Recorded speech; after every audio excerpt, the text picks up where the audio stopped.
Okay, so we are going to go over the 3 different inventory methods here and calculate the cost of ending inventory.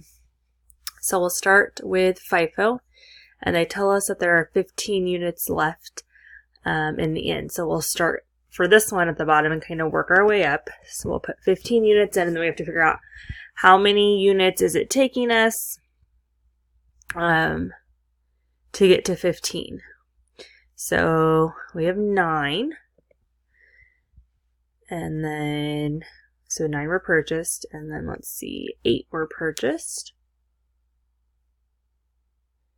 But if we do 9 plus 8, that would be 17, so that would be too many. And so we just need to put that we would have 6 to get that. And so then we're going to calculate our costs.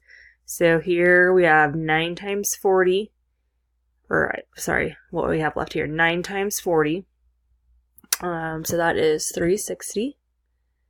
And then we will have 6 times 38.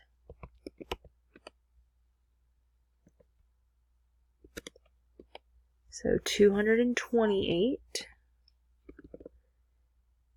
And then we will add those two together.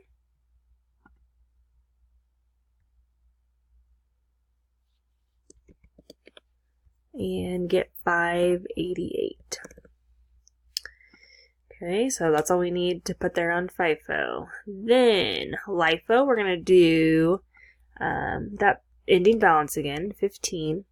And this time we are going to start at the top and work our way down. So remember, first we have to figure out how many do we need to get 15. So here we purchased 14. So we need 14. Then we just need 1 more. And so we have 14 times 32, which is 448. And then 1 times 34 is 34. And so our cost is 482.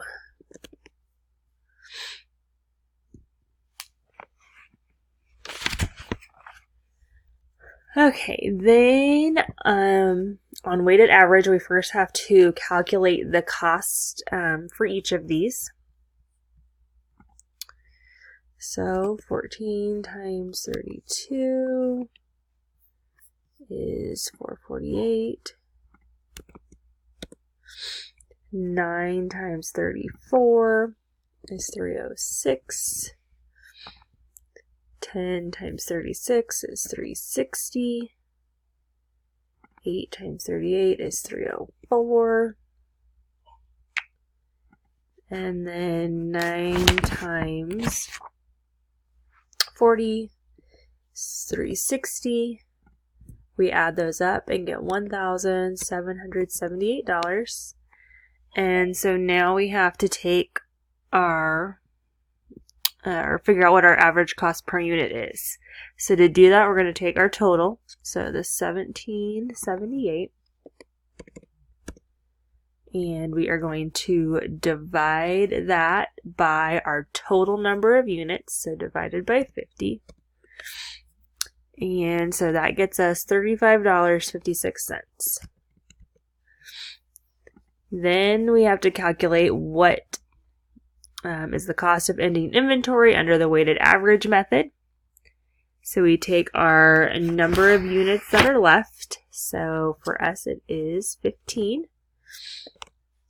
And then we are going to multiply that by the cost we got. So times the 35.56 and get $533.40.